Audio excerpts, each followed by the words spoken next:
Hello everyone, welcome back to Saksham family. इस video में बात करेंगे सक्षम प्रैक्टिसर 11-14 को। शुरुआत करते हैं पहले प्रश्न के साथ। Moving picture experts group MPEG इसका पूरा नाम है। निम्नलिखित में से किसको कंप्रेस करने के लिए किया जाता है, ये आपसे प्रश्न पूछा जा रहा है। तो कुछ चीज़ें ऐसी हैं यार जो डायरेक्टली याद रखनी है, और इसमें याद क्या रखना है, जो MPEG होता है वो क्या इमेज, ऑडियो, वीडियो, क्या इसको कंप्रेस करने के लिए करते हैं जी नहीं, इसको जो है वीडियो को कंप्रेस करने के लिए किया जाता है। ये चीज़ थोड़ा सा ध्यान रखनी है।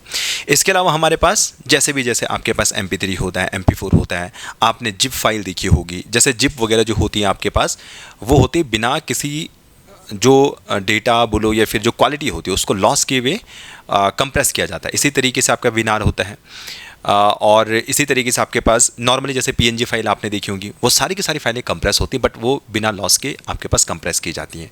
तो कहने का मतलब मेरा ये है कि आपको ऐसे कंप्रेस करने वाले बहुत सारे चीज़ें आपको मिलती हैं, लेकिन बहुत सारी चीज़ों में क्या होता है, आपका लॉस हो जाता है डेटा का, यानी जो क्वालिटी है असल में वो कम हो जाती है। मॉनिटर को रेजोल्यूशन जितना दिख होगा उसमें क्या होना चाहिए। देखिए, अगर मॉनिटर का रेजोल्यूशन अच्छा है तो रेजोल्यूशन का अच्छे का मतलब ये होता है कि नंबर ऑफ पिक्सल आपके पास क्या होते हैं, आपके पास ज़्यादा होती है। नंबर ऑफ पिक्सल पर स्क्वायर मीटर एरिया पर आपके पास ज़्यादा है, इस तरीके से। यानी मैं ये कह सकता हूँ सिंपल सा, अगर रेजोल्यूशन अच्छा है तो पिक्सल आपके पास उतने ज़्यादा होने वाले हैं। तो पिक्सलों की अगर आपके पास संख्या अगर ज़्यादा है तो उससे क्या होता है, आपका जो रेजोल्यूशन है या जो पिक्चर की क्वालिटी होती है वो आपके पास HD क्वालिटी की आ जाती है। तो अभी के लिए जो आंसर बनेगा इसका कैसे बनने वाला है, जो इसका आंसर बनेगा वो फर्स्ट वाला आंसर बनेगा। 88 क्वेश्चन देखेंगे, प्रिंटर की इमेज गुणवत्ता को किस में नापा जाता है। सेम टू सेम वो जैसे हमारा पहले चल रहा था, लगभग वो ऐसे चलेगा। ये होता है डॉट पर इंच में, DPI, डॉट पर इंच। अब ये डॉट पर इंच भी कुछ ऐसे ही है कि पर स्क्वायर सेंटीमीटर पर, यानी पर स्क्वायर मीटर पर, यानी कोई भी अगर आपके पास है, इस पर आपके पास नंबर ऑफ डॉट्स बेसिकली कितने हैं, तो इसको हम DPI में मेजर करते हैं। अगर नंबर ऑफ डॉट्स अगर इस पर स्क्वायर मीटर एरिया में बहुत ज़्यादा है, इसका मतलब उस पिक्चर की जो क्वालिटी होने वाली है वो बहुत हाई होगी। या फिर हम प्रिंटर के केस में अगर बात करें तो उस इमेज की जो क्वालिटी होगी वो बहुत हाई होने वाले, उसका रेजोल्यूशन उतना अच्छा आपके पास आ जाता है। चलिए आगे देखते हैं नेक्स्ट क्वेश्चन क्या बोल रहा है। डिबगिंग कौन सी प्रक्रिया होती है। देखिए, एक होता है बग, एक होता है आपके पास डिबग। बग का मतलब होता है आपके पास कीड़ा, और डिबग का मतलब होता है इस कीड़े को हटाने की एक प्रोसेस। ठीक है, तो एक बग हो गया, ये डिबग हो गया।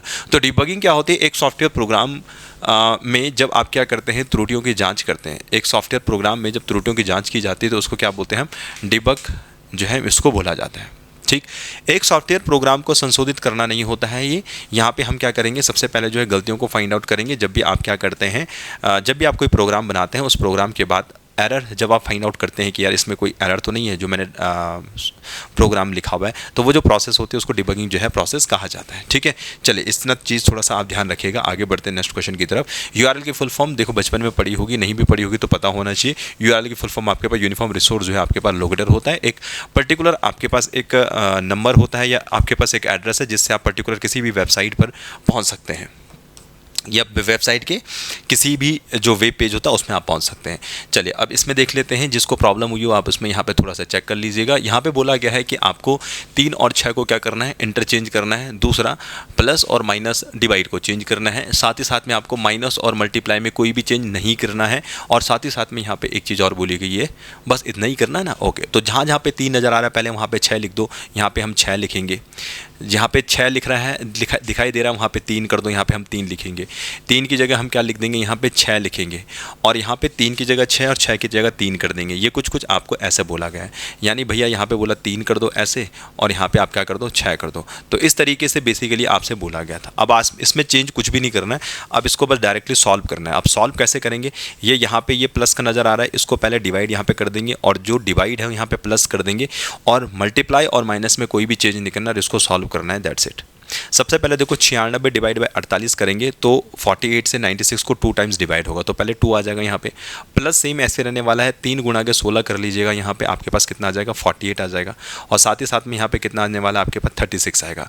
48 + 2 कितना होगा, 50, और 50 - 36 कितना आ जाएगा आपके पास, ए ऑप्शन, यानी 14 जो है इसका आंसर आ जाएगा। उम्मीद करूँगा ये बात समझ में आई होगी। बहुत कुछ है नहीं ज़्यादा इसमें समझाने के लिए, ये समझ में चीज़ें आनी चाहिए।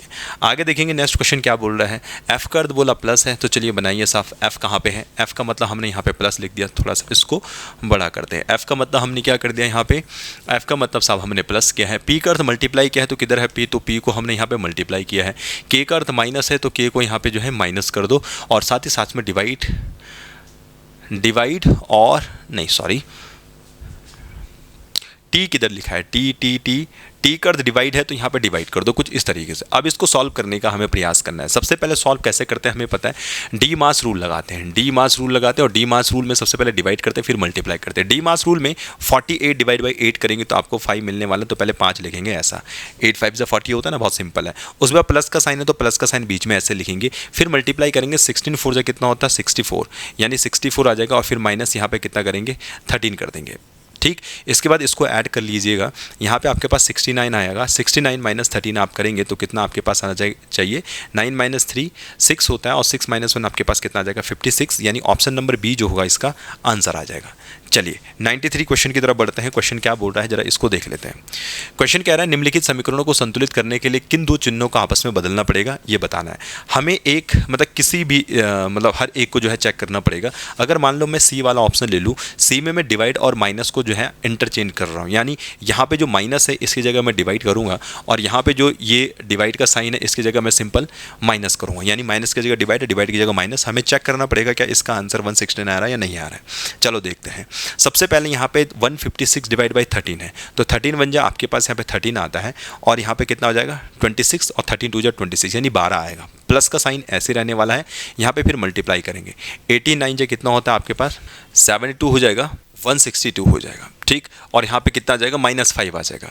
162 में इसको ऐड करेंगे और यहाँ पे कितना आ जाएगा आपके पास 7, 174 माइनस 5 आने वाला, और 174 माइनस जो होता है वो 169 के इक्वल आ जाएगा, यानी यहाँ पे 169 था इसको 169 लेके आना है, यानी 169 इक्वल टू 169 आपके पास आ जाता है। ठीक है, तो इसका मतलब आपके पास जो सी वाला होगा ये आंसर सही आ जाएगा। यानी आप नॉर्मली इसमें क्या करेंगे, डिवाइड और माइनस का साइन अगर चेंज करते हैं तो आपको आंसर मिल जाता है ये क्वेश्चन। चलिए क्वेश्चन नंबर 94 देख लेते हैं क्या बोल रहा है क्वेश्चन।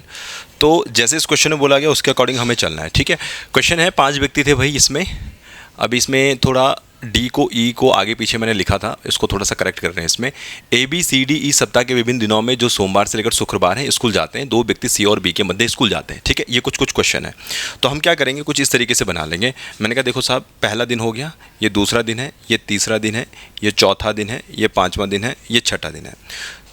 हम 5 वो लेके चलते हैं। ठीक है, शुक्रवार तक ही जाना है ना, वैसे भी हमें शुक्रवार तक जाना है। देखो सबसे पहले बोला गया A B C D E है, सप्ताह में इतने दिन हैं जो सोमवार से लेकर शुक्रवार तक है, तो सोम मंगल बुध बृहस्पति शुक्रवार। 2 व्यक्ति सी और बी के मध्य आते हैं, ये बात बिल्कुल सही है। और जो सी बोल रहा है बुधवार से पहले स्कूल जाता है, यानी सी या तो बुधवार से पहले का मतलब बुधवार तो 3 पे आएगा, इसका मतलब या तो सी जा रहा होगा यहाँ पे, इसको यहाँ लिख देते हैं, बुधवार से पहले का मतलब या तो सी जा रहा होगा सोमवार को, या दूसरा ये हो सकता है सी जा रहा है आपके पास 2 तारीख को। यही 2 कंडीशन हो सकती है। अब इस क्वेश्चन में बोला गया है सी और बी के मध्य 2 स्कूल जाते हैं, मतलब 2 लोग हैं जो इनके मध्य स्कूल जाते हैं, यानी सी और बी के मध्य बोले तो बी आपके पास उस हिसाब से यहाँ पे आना चाहिए। अगर हम इसके अकॉर्डिंग देखें और इसके अकॉर्डिंग देखें तो बी आना चाहिए फिर यहाँ पे, यानी इसके अकॉर्डिंग चलोगे तो हमारे पास बृहस्पतिवार को बी जाएगा और इसके अकॉर्डिंग शुक्रवार को बी जाएगा। नेक्स्ट क्वेश्चन क्या बोल रहा है, डी ई के तत्काल बाद स्कूल जाता है, यानी ई पहले जाएगा उसके बाद डी जाएगा, यानी ई पहले जाएगा इस तरीके से, डी ई के तत्काल बाद, और डी जाना चाहिए कुछ ऐसे इस तरीके से आ सकता है। यहाँ पे भी सेम ऐसे ही आएगा, ई पहले जाएगा और डी इसके बाद जाएगा। इसने ये बोला ना डी ई के तत्काल बाद जाता है, तो डी जो है ई के बाद जाएगा।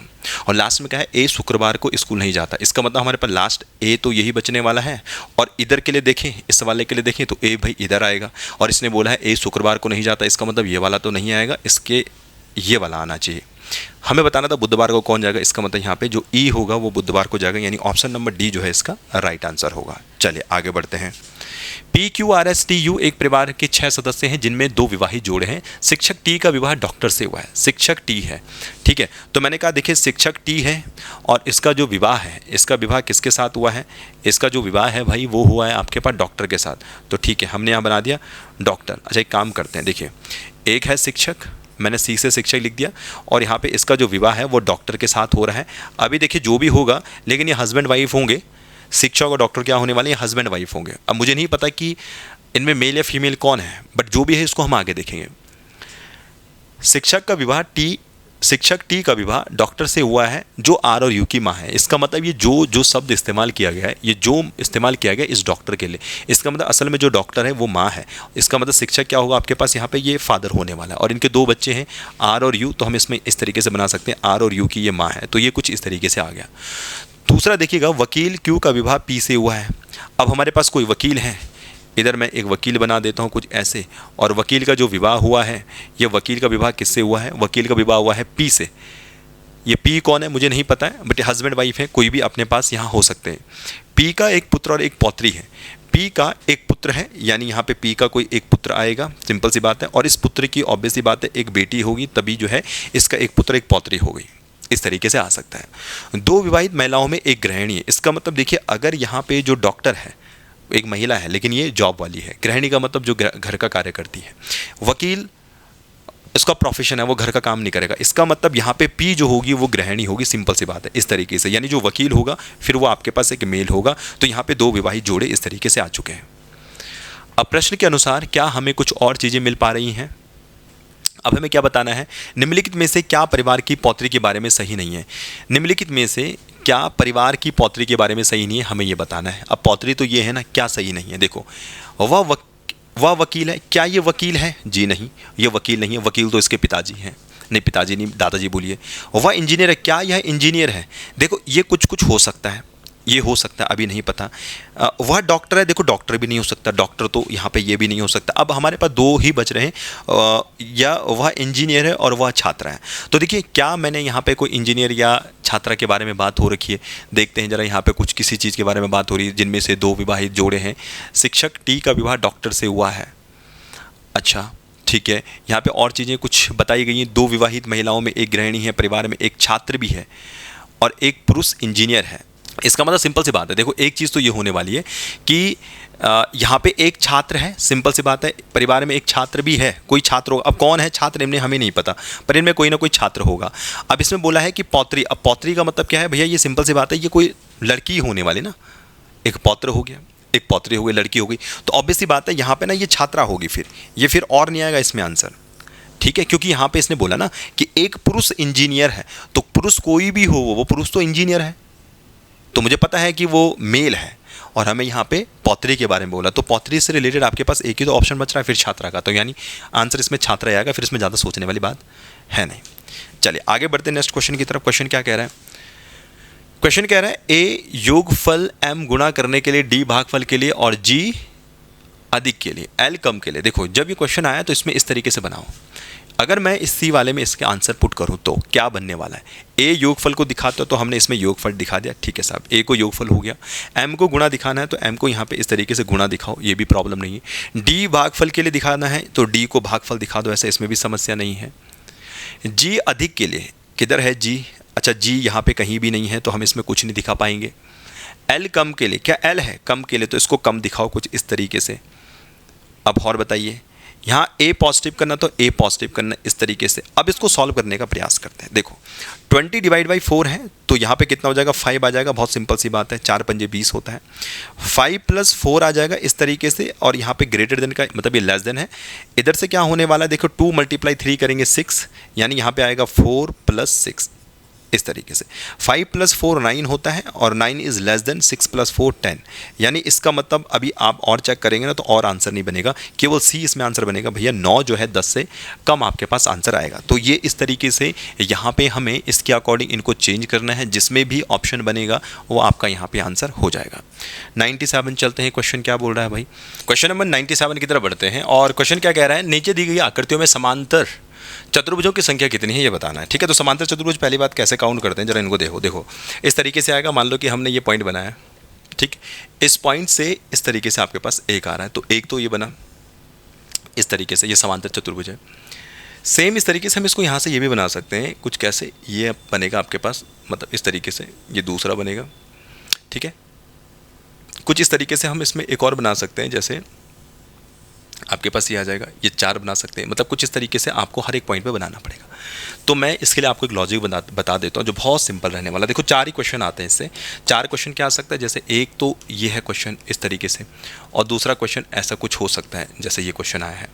पहला टाइप का क्वेश्चन ये है, दूसरा टाइप का क्वेश्चन ये वाला है, और तीसरा टाइप का क्वेश्चन वो होगा जिसमें आपके पास बेस में 4 ट्रायंगल बन रहे हो। 4 मतलब जैसे इसमें 1 बन रहा है, 2 बन रहा है, 3 बन रहा है, तो एक चौथा आ जाएगा, 4 ट्रायंगल बन रहा है। या तो इसको डायरेक्टली याद कर लो कि भैया जब भी समांतर चतुर्भुज आएंगे, क्योंकि इसके अलावा और रेयर चांसेस है आना।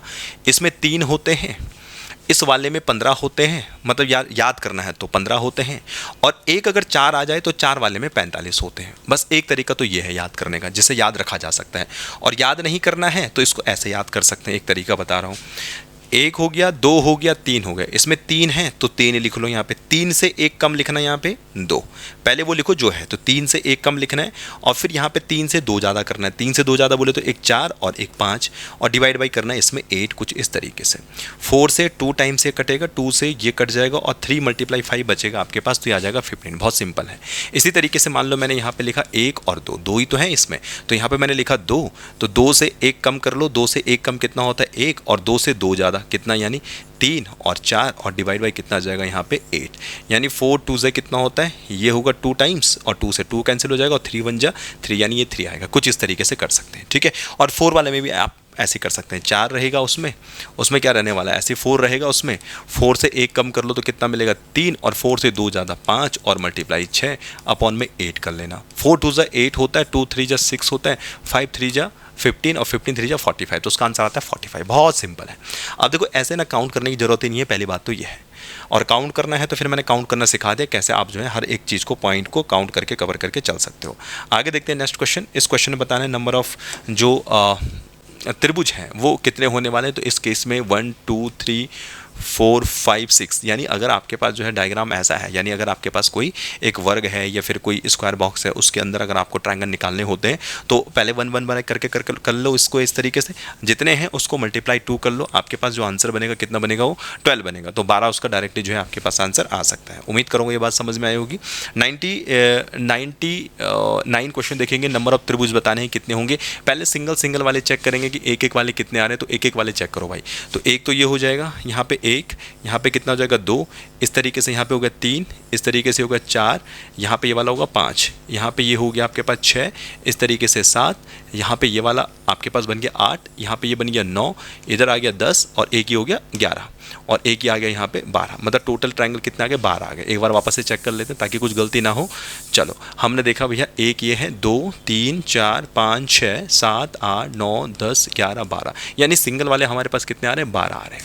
ठीक, अब हम क्या करेंगे, इसको ठीक से कर लेते हैं, इसको इधर कर लेते हैं। एक वाले हमारे पास आई भैया 12 आए। अब हम 2 वाले चेक करेंगे कि 2 वाले कितने बन रहे हैं। तो यहाँ पे ध्यान दीजिएगा, इन दोनों को मिला के मुझे एक ट्रायंगल नजर आ रहा है, बिल्कुल आ रहा है, तो एक ये बनेगा। इन दोनों को मिला के मुझे एक ट्रायंगल नजर आ रहा है, कौन से 2, इन दोनों को मिला के, ये 2 हो गए।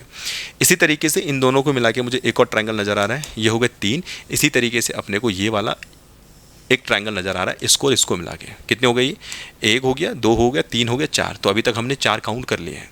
इसके अलावा ध्यान दीजिएगा, यहाँ पे ये वाला हो जाएगा इस तरीके से 5, और एक इधर से हो जाएगा ये, और ये हो गया 6।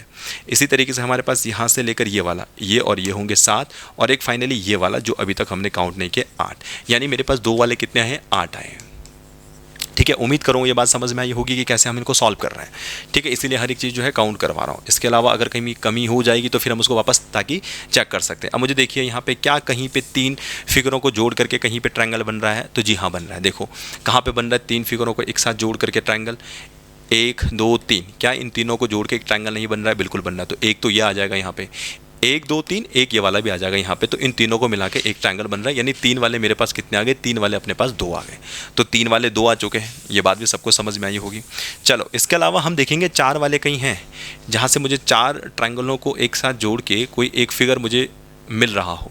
तो अगर कहीं ऐसा है तो आप इसको भी जो है चेक कर सकते हैं। अब 4 कहाँ पे आ जाएगा, एक 1 है, 2 है, 3 है, 4 है। देखिए ध्यान दीजिएगा, यहाँ से लेकर यहाँ तक, यहाँ से लेकर यहाँ तक, यहाँ पे 1 आपके पास ये पहुँचने वाला है। तो मैंने ठीक है, मैंने यहाँ पे लिखा यार 4 वाला कितना आ जाएगा मेरे पास, 4 वाला अपने पास 1 होने वाला है। ठीक है, बात सबको समझ में आ रही है। तो इस तरीके से 4, अब यहाँ पे और भी चेक कर सकते हैं, क्या अपने पास 4 वाला कहीं और है जहाँ पे मैं ये कह सकता हूँ कि ठीक है भैया एक और ट्रायंगल मिलेगा। क्या कहीं ऐसा हो सकता है, तो फिलहाल तो नहीं है। तो 4 वाला अपने पास केवल एक ही आया है। अब देखेंगे 5 वाले, 1 2 3 4 5, देखिए इन 5 को मिला के एक ट्रायंगल तो ये बन रहा है, ये सभी को समझ में आई होगी बात। इसके अलावा देखो एक मिल गया, 1 2 3 और 4 और 5, क्या ये भी आपको एक ट्रायंगल मिलेगा, ये वाला बिल्कुल मिलेगा साहब। तो एक तो ये मिलेगा, और एक 1 2 3 4 5, क्या एक ट्रायंगल ये मिलने वाला है इस तरीके से, ये भी मिलेगा। तो 5 वाले कितने मिल रहे हैं यहाँ पे, 5 वाले आगे 3, तो 12 और 8 20, 2 22, 23, 3 26, और एक पूरा वाला है ये तो बहुत ज़्यादा आ गया, ये तो आंसर ऑप्शन में भी नहीं है। एक पूरा वाले कहने का मतलब 1 2 3 4 5 6 7 8 9 10 11 12 मतलब पूरे 12 को मिला के एक और ट्रायंगल बनेगा एक वाला। तो ये तो बहुत ज़्यादा आ गए, 20 22 23 3 26 27, ये तो 27 आ गए, इसमें तो ऑप्शन ही नहीं है 27। चलो एक बार वापस से 2 वाले काउंट कर लेते हैं भैया, क्योंकि 2 वाला ज़्यादा है ना, 4 वाले तो हमें नज़र भी आ रहे थे। चलो 2 वाले देख लेते हैं। 1 2 1, इसको मिला के 2, यहाँ पे हो गया 3, इन दोनों को मिला के 4, इधर 5, इधर 6, इसको मिला के 7 और इसको मिला के 8। 2 वाले तो सही हैं। 3 वाले हमने देखे भैया, 3 वाले हमारे पास 2 आए। अब 3 वाले हमने देखे कि भाई एक तो इधर से है, इन तीनों को मिला के 1 2 3, और एक इसको इधर से ही मिला के है 1 2 3, तो 3 वाले भी अपने पास 2 हैं, ये भी सही है। 4 वाला हमने देखा 1 2 3 4, तो भैया क्या ये ट्रायंगल नहीं है? ये भी तो ट्रायंगल है, तो 4 वाला एक ये हो गया। 5 वाले हमने देखे यार, 5 वाले अपने को 3 मिल रहे हैं। 5 वाले कौन से? 1 2 3 4 5, तो ये बीच वाला ट्रायंगल हो गया। एक तो ये वाला हो गया, देखिए ये बहुत सिंपल है जो दिख रहा है, एक तो ये हो गया, और एक ये भी तो ट्रायंगल है, ये भी तो ट्रायंगल है, यहाँ से लेकर यहाँ तक ऐसे, इस तरीके से, यहाँ से लेकर यहाँ तक ऐसे। तो 1 2 3 4 5 ये 5, और इधर वाला भी तो आएगा इस तरफ से, यहाँ पे इस तरीके से 1 2 3 4 5, 5 ये भी तो हैं। तो 5 वाले 3 हो गए, एक टोटल 12, इसमें तो ज़्यादा आ रहे हैं भाई। 12 8 20 2 22 23 3 26 27, 27 आना चाहिए इसका आंसर यार। ठीक है, तो मेरे हिसाब से तो 27 इसके आंसर आने चाहिए। मैंने सारे आपको काउंट करके भी दिखा दिए, बाकी कहीं गलती भी होगी तो आप मुझे कमेंट करके बता सकते हैं। चलो आगे देखते हैं नेक्स्ट क्वेश्चन क्या कह रहा है। आज का लास्ट क्वेश्चन है। इस क्वेश्चन में नंबर ऑफ फाइंड आउट करने वर्ग, और वर्ग कैसे निकालेंगे इसमें ध्यान दीजिएगा। यहाँ पे देखिएगा, पहले हमें ये दिया है 1 हो गया, यहाँ पे वर्ग हो गया 2, एक ये हो गया 3, और एक ये हो गया 4, 4 ये होंगे, और एक ये पूरा वाला हो जाएगा 5, तो 5 तो ये हो गए। ठीक, इतनी बात तो शायद सबको समझ में आई होगी। इसके अलावा ध्यान दीजिएगा, सेम इसी तरीके जैसे ये है ऐसे ये भी तो है, यहाँ पे ये नज़र आ रहा होगा सभी को, ये वाला। तो जब इस अंदर वाले में 5 है तो इस बाहर वाले में भी तो 5 होंगे, तो 10 हो जाएंगे। मतलब ये वाला ये वाला ये वाला इस तरीके से, और एक पूरा टोटल। तो यहाँ पे आपके पास कितने हो गए? 10 हो गए साहब टोटल, तो 10 तो आ गए। इसके अलावा हमारे पास कहीं और जो है जो वर्ग हैं, क्या आपको नज़र आ रहे हैं? क्या आपको कहीं और नज़र आ रहे हैं? 10 तो हो चुके हैं, तो जी बिल्कुल होने चाहिए। देखिए हमने ये वाला काउंट नहीं किया है, कौन सा वाला? एक ये वाला भी तो है अंदर। देखिए मैं बता देता हूँ आपको, इसको मिटाते हैं, इसको ज़रा समझाने के लिए ध्यान दीजिएगा। ये वाला ध्यान दो, यहाँ पे इस तरीके से ये वाला, यहाँ से ये, और इस तरीके से ये वाला, ये अभी तक काउंट नहीं किया ना, तो आपके पास ये वाला भी हो जाएगा। तो कितने आ चुके हैं यहाँ पे? 11 बन चुके हैं। ठीक है, तो उम्मीद करूँगा ये बात आपको समझ में आ रही होगी कि 11 क्यों आ रहे हैं। इसके अलावा देखिए एक ये भी है यहाँ पे इस तरीके से, तो ये हो जाएगा 12। तो 12 तो सभी को समझ में आया होगा कि 12 कैसे बन रहे हैं, तो 12 तक तो मैंने आपको समझा दिया। इसके अलावा देखिए लास्ट ये भी तो है इस तरीके से, जो ये पूरा टोटल है ना बड़ा वाला फिगर, 5 इसमें भी तो आएंगे, तो 5 इसमें भी आएंगे भाई। तो 12 और 5 कितने हो गए? 17। और 5 कैसे आएंगे? देखो एक ये वाला हो जाएगा, एक ये वाला हो जाएगा, एक ये वाला हो जाएगा, टोटल एक ये वाला हो जाएगा, और एक बाहर से जो कंप्लीट है। तो मतलब टोटल हो गया आपके पास 17। तो आंसर इसका कितना आने वाला है? बी वाला आ जाएगा 17। उम्मीद करूंगा ये बात समझ में आई होगी कि कैसे हमने इन क्वेश्चंस को सॉल्व किया है। ठीक है, तो आज की इस वीडियो में इतना ही, मिलेंगे नेक्स्ट सॉल्यूशन वीडियो के साथ।